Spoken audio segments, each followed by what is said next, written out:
सहनाववतु सहनौ भुनक्तु सह वीर्यं करवावहै तेजस्विनावधीतमस्तु मा विद्विषावहै।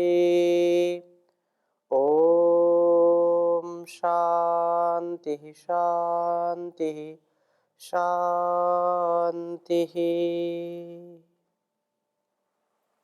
वैदिक जीवन पद्धति की इस कक्षा में आप सभी का हार्दिक स्वागत है, अभिनंदन है। वेदो अखिलो धर्म मूलम, वेद सब सत्य विद्याओं का पुस्तक है। वेद का पढ़ना, पढ़ाना, सुनना, सुनाना तथा अपने आचरण में लाना हम सबका परम कर्तव्य है। जीवन और जगत के कल्याण के लिए, आत्म कल्याण से राष्ट्र कल्याण और विश्व कल्याण के लिए वेदों का ज्ञान महनीय है। उस भगवान ने वेदों का ज्ञान इस इंसान के लिए दिया है और इस इंसान का यह परम कर्तव्य है कि इसको आत्मसात करे।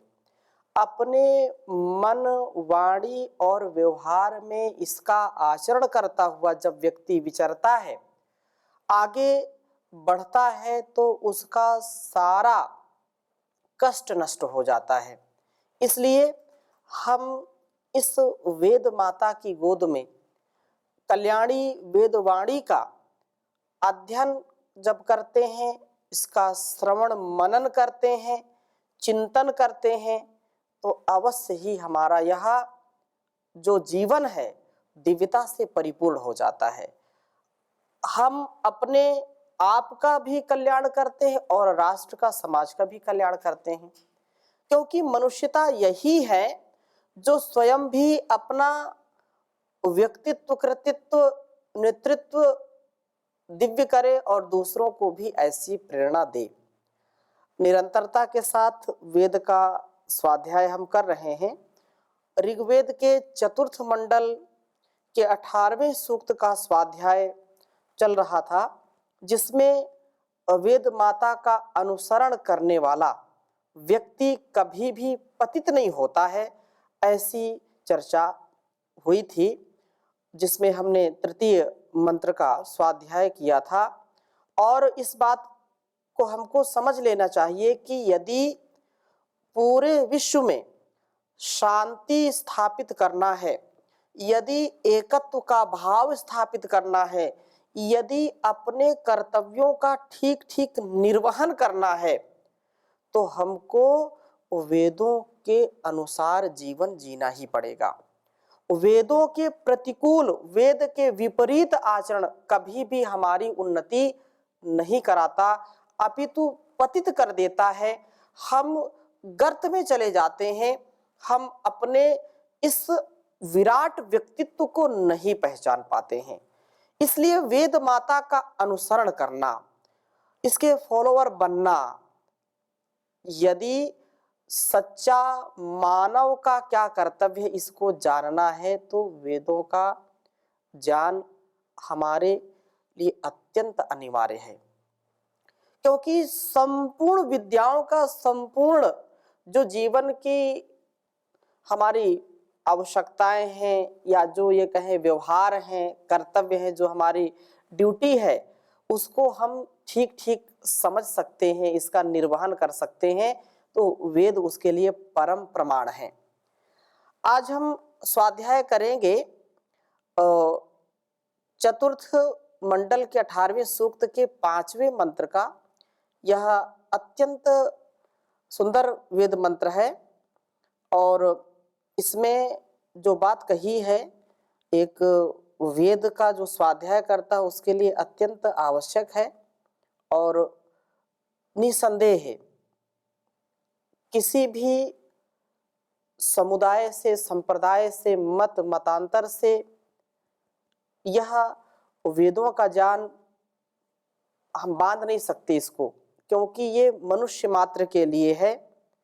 जो इस प्रकार से इसका धारण करेगा वही वास्तव में इंद्र बन जाएगा, जितेंद्रिय हो जाएगा।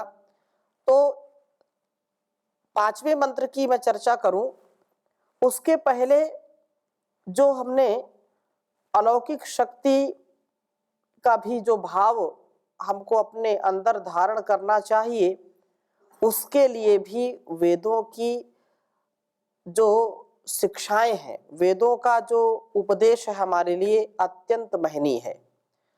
क्योंकि बिना श्रद्धा के वेदों का ज्ञान हो या माता पिता गुरुओं से या बड़ों से हमको ज्ञान मिलता है, तो बिना श्रद्धा के नहीं मिलता है। तो जितनी जितनी हमारी श्रद्धा इस विषय में होती जाएगी, उतना उतना हमारा अतिशय कल्याण होता जाएगा। इसलिए हम तेजस्विता से युक्त जब जीवन जीना चाहते हैं, तो उसके लिए जैसे एक छोटा सा शिशु अपने जीवन की रक्षा के लिए, उसकी सुरक्षा के लिए सदा यह कामना करता है कि मैं अपने माँ की गोद में रहूंगा तो मेरी माँ हर प्रकार से मेरी रक्षा करेगी, और वास्तव में होता भी यही है। छोटा सा बच्चा कितना भी भयभीत हो, डरा हुआ हो, और यदि उसको उसकी माँ की गोद में कोई दे दे, माँ की गोद में जब पहुंच जाता है, तो संसार का कोई भी भय उसको नहीं रह जाता है। क्योंकि वह जानता है कि जब तक मेरे इस अस्तित्व में मेरे माँ का अस्तित्व जुड़ा है, मेरी माता मुझको कभी भी भय से आक्रांत होता हुआ नहीं देख सकती है। मैं निडर होकर के माँ की गोद में रह सकता हूँ। जब तक उसका अस्तित्व है, तब तक मेरे अस्तित्व को कोई खतरा नहीं है। इसलिए जो वेदों का जाता है, पिछली कक्षा में हमने चर्चा की थी कि अंतिम, क्योंकि वेदों का जो ज्ञान है व्यक्ति के अंतःकरण को प्रकाशित करने वाला होता है, अंतःकरण में पवित्रता का, शुचिता का आधान करने वाला होता है। और जिसका अंतःकरण पवित्र हो गया है, शुचिता से युक्त हो गया है, वो संसार में किसी से डरता नहीं है, कोई उसको भय नहीं रहता है। लेकिन जहाँ पर मन में, हृदय में मलिनता है, मस्तिष्क में कलमश है, कुविचार हैं, जहाँ अलग अलग प्रकार के छोटे छोटे स्वार्थों की जहाँ चर्चा है, या मन में इंद्रिय सुख की अभिलाषा है, अविवेक पूर्ण जो कामनाएं हैं यदि है व्यक्ति के अंदर, तो वो डरा सा रहता है, सहमा सा रहता है, उसको भय होता है। लेकिन जो यथार्थ ज्ञान जिसके अंदर स्थापित हो गया है, प्रतिष्ठित हो गया है, उसको किसका भय है।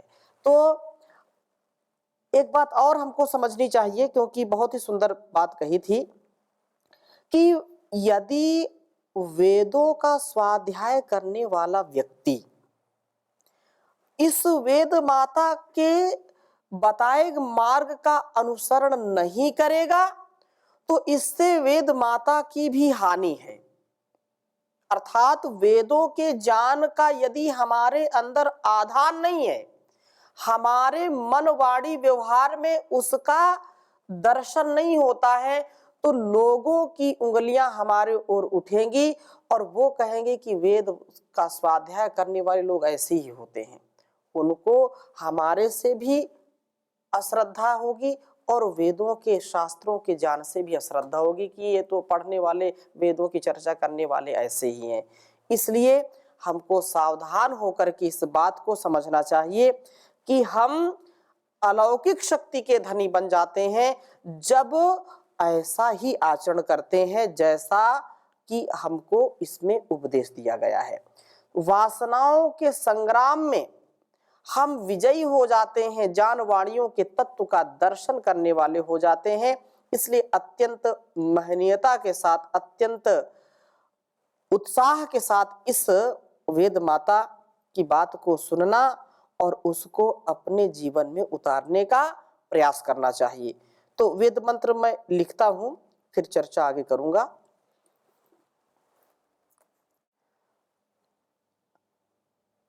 ओम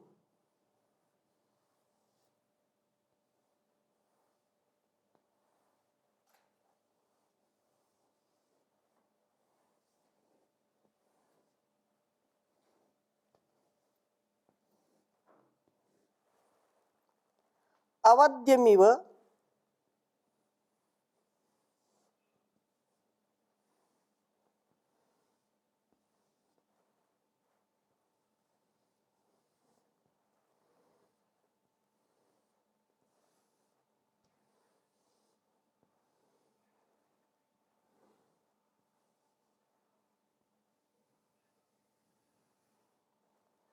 अवध्यमिव मन्यमाना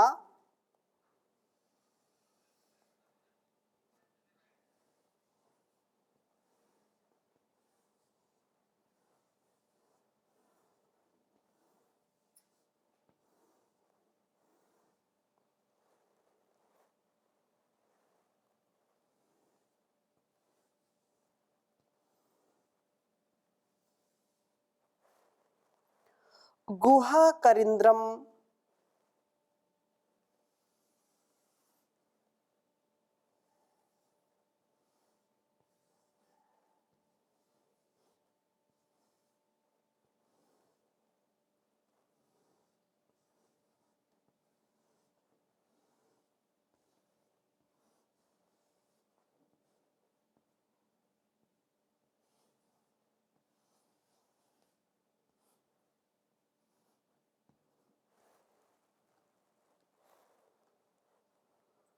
माता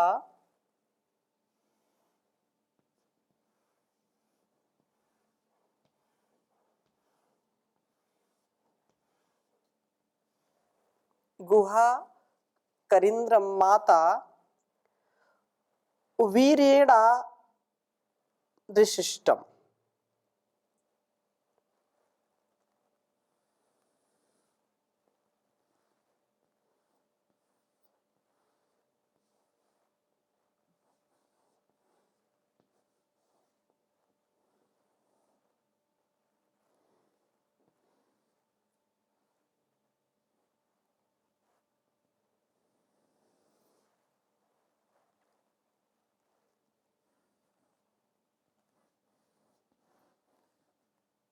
निष्टम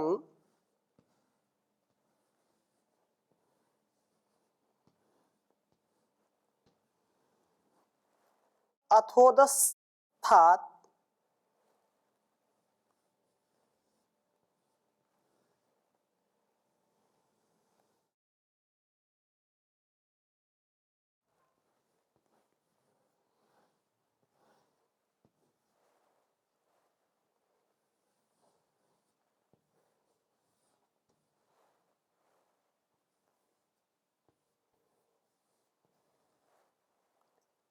अथोदस्थात्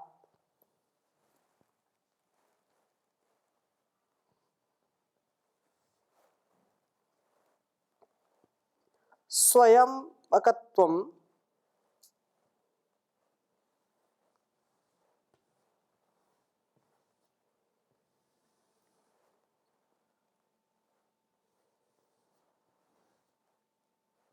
स्वयमत्कम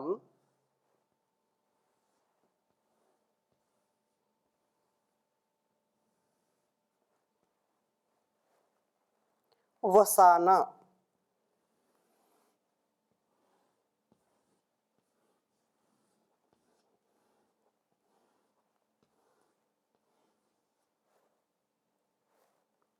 वसाना आरोदसी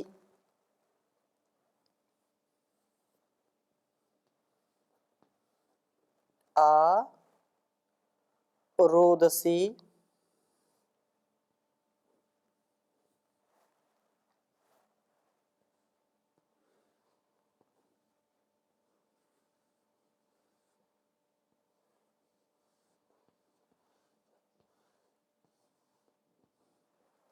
आरोदसी अप्रणजायमानः।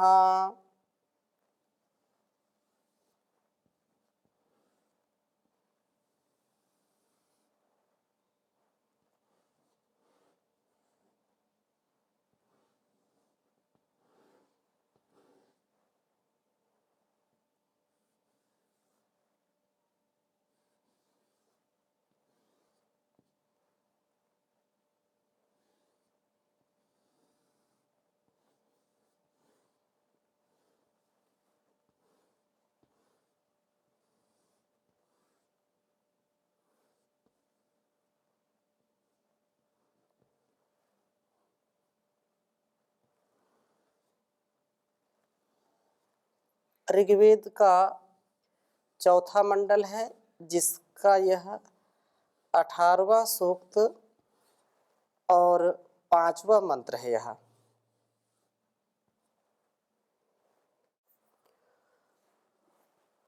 ओम अवध्यमिव मन्यमाना गुहाकरिन्द्रं माता वीर्येणा नृष्टम् अथोदस्थात् स्वयमत्कं वसाना आरोदसी अपृणजायमानः। ओम अवध्यमिव मन्यमाना गुहाकरिन्द्रं माता वीर्येणा नृष्टम् अथोदस्तत्कात् स्वयमत्कं वसाना आरोदसी अपृणजायमानः। अवध्यमिव मन्यमाना गुहाकरिन्द्रं माता वीर्येणा नृष्टम् अथोदस्थात् स्वयमत्कं वसाना आरोदसी अपृणजायमानः। बहुत सुंदर चर्चा की है कि वेद माता जो विद जाने विद्रिलाभे विद सत्तायाम, हर प्रकार से वह अपने संतान इंद्र का भला चाहती हुई उसे सुरक्षित करती है। अवध्यम पाप को इव मन्यमाना अर्थात पाप इव मन्यमाना जो पाप को समझती हुई कहीं यह मेरा संतान अमंगल से अभिभूत ना हो जाए, ऐसा विचार करती हुई यह वेद माता इंद्रम इस जितेंद्रिय पुरुष को गुहा अकह अपनी गोद रूपी गुफा में सुरक्षित रखती है। सभी माता पिता चाहते हैं कि उसकी संतान कभी भी पाप से युक्त ना हो, कभी वह गलत रास्ते को न अपना ले, कभी वह अकल्याण के मार्ग पर, अमंगल के मार्ग पर आगे न बढ़े। सभी माता पिता यह चाहते हैं कि उनकी संतानें सदा उत्कर्ष को, उन्नति को, उत्साह को सदा प्राप्त करने वाले हों। ऐसे ही परमपिता परमेश्वर की यह जो वाणी है, वेद वाणी, इसका जो स्वाध्याय करते हैं, इसको जो सुनते हैं, समझते हैं, वे भी अवध्यम इव मन्यमाना। लोक में एक शब्द चलता है बदनाम, बदनामी। अवध्य जो पाप को जो है लोग अपनाते हैं, बोले कि बद और बदनाम। बदनाम व्यक्ति नहीं होना चाहता, कभी भी अपने आप को कलंकित नहीं करना चाहता है, लेकिन उसकी जो स्वार्थमयी या इंद्रियों की जो आसक्ति है, जिसके कारण वह पाप से युक्त हो जाता है और बदनाम हो जाता है। यहाँ पर यह कामना है कि यह जो वेदों का स्वाध्याय करने वाला है, वेदवाणी को मनन करने वाला है, सुनने समझने वाला है, वह कभी बदनाम ना हो, अकल्याण से युक्त ना हो। इस जितेंद्रिय पुरुष को वेद माता अपनी गोद में सुरक्षित रखती है। उस इंद्र को जो वीर्येण निष्टम, वीर से निश्चय पूर्वक संगत है, अर्थात जो अपनी शूरता, वीरता, धीरता, गंभीरता से युक्त है, और अथ अब वेद माता से सुरक्षित हुआ यह इंद्र उद अस्थात, ऊपर उठता है, संसार के विषयों में नहीं फंसता है, वह सदा परमात्मा की ओर जाता है, और उसका यह जो वैदिक जीवन है उससे हजारों लाखों करोड़ों के जीवनों को परिवर्तित करने का सामर्थ्य आ जाता है उसके अंदर, और प्रार्थना भी उसका सदा उत्कर्ष करती है। मुझे ऐसा बना दो मेरे पिता, जीवन में लगे ठोकर ना कहीं, जाने अनजाने भी मुझसे नुकसान कभी ना होना कहीं, मुझे ऐसा बना दो मेरे पिता। उपकार सदा करता जाऊं, दुनिया अपकार भले ही करे, बदनामी न हो जग में मेरी, बदनामी न हो जग में मेरी। चाहे नाम भले ही लेना कहीं, मुझे ऐसा बना दो मेरे पिता। जीवन में लगे ठोकर ना कहीं, तो ठोकर ना लगे इसके लिए वैदिक सिद्धांत को अपना करके जब व्यक्ति चलता है तो वह सदा उत्कृष्ट जीवन जीता है, ऊपर उठता है। उत अर्थात उत उपसर्ग लगा हुआ है जो ऊपर को सदा बढ़ाने वाला है, संसार के विषयों में फंसता नहीं है, क्योंकि संसार के विषय बहुत ही हमको दीनहीन स्थिति में पहुंचा देते हैं। और आगे क्या कहा कि यह संसार के विषय में न फंसने से स्वयं अपने को अतकम सबको वसाना धारण किए हुए होता है। संसार के विषयों में लिप्त न होने से अपने आप को तेजस्वी बनाने वाला होता है, और दूसरों को, जब व्यक्ति तेजस्वी होगा तो दूसरों को भी तेजस्विता से युक्त करेगा। जब व्यक्ति स्वयं भी पाप से सना होगा, दुर्गुणों से सना होगा, यदि उसके अंदर ऐसी कुत्सित भावनाएं होंगी तो जैसे सड़ा हुआ फल फलों के बीच में रहता है तो दूसरों को भी दूषित कर देता है, दूसरे फल भी सड़ जाते हैं।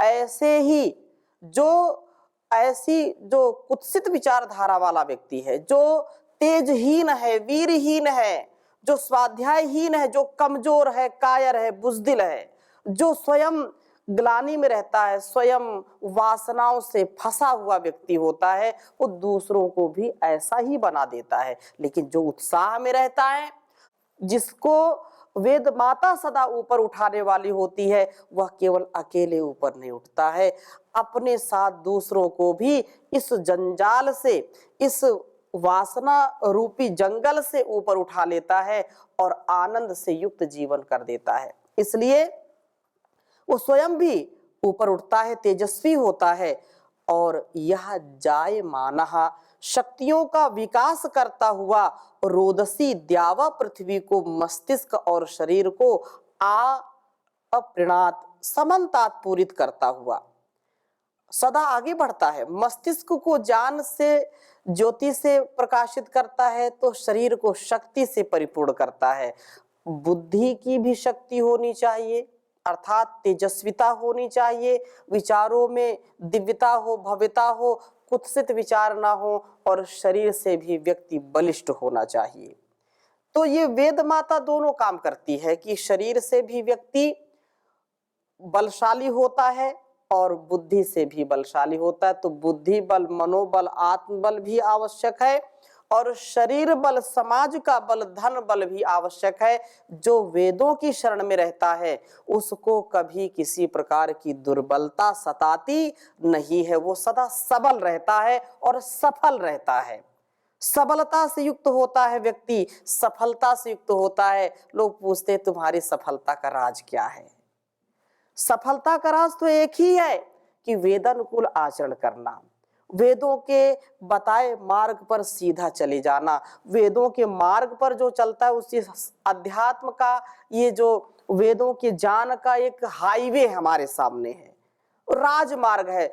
जो कुत्सित, संकुचित या जो अज्ञानता से युक्त जीवन है वो पगडंडी है, वो कांटे से युक्त जीवन है, वो ऐसा पथ है जहां पर सुगमता नहीं है चलने में। जब अध्यात्म का पथ हमको मिला हुआ है, राजमार्ग मिला हुआ है, हाईवे मिला हुआ है, तो इधर उधर भटकना उचित नहीं है। इसलिए वेद माता की गोद में सुरक्षित हुआ व्यक्ति विषयाश्रांत ना होकर के अपने तेजस्विता को धारण करता है, दीप्त होता है, मस्तिष्क व तेजस्वी शरीर वाला हो जाता है। इसलिए सदा अपने ज्ञान को आगे बढ़ाना चाहिए। बहुत सुंदर बात कही कि जो वैदिक सिद्धांत को मानते हैं, वैदिक जीवन को जीते हैं, वो कभी भी निराश नहीं होते, वो स्वयं भी उन्नत जीवन जीते हैं और दूसरों को भी ऐसा ही ज्ञान देते हैं। इसलिए कहा वैदिक सिद्धांत को नितांत निर्भ्रांत माने, ईश आस्था का और अंतर उजाला हो। शुभ हो संकल्प सदा जीवन प्रकाश, सत्य संयम सुशीलता के साँचे बीच ढाला हो। पाखंड के खंडन को सत्य के मंडन को, कर में पवित्र झंडा ओम का संभाला हो। द्वेष ना हो क्लेश प्रेम प्रीति हो विशेष, फिर क्यों न श्रेष्ठ जनों का दुनिया में बोलबाला हो। कर्तव्य क्षेत्र से कभी न पग पीछे धरे, चाहे कितना भी घोर संकट का साला हो। नदी हो या नाला तोप तेग तीर भाला, धूप सर्दी हो पाला सिंह हो या व्याल काल हो। बच्चा बच्चा निज देश जाति के उद्धार को ही, धुन में लगन में मगन मत वाला हो। मुख से जो कहे उसे करके दिखा दे, फिर क्यों न श्रेष्ठ जनों का दुनिया में बोलबाला हो। तो हम श्रेष्ठ जनों का जो जीवन है वो वेदों के अनुकूल ही होता है। तो ऐसी हम सब की कामना, ऐसी सच्ची भावना होनी चाहिए। तो इन्हीं शुभकामनाओं के साथ आज की कक्षा को यहीं पर विराम देते हैं। शेष चर्चा अगले मंत्र के साथ करेंगे। ओम शांति शांति शांति।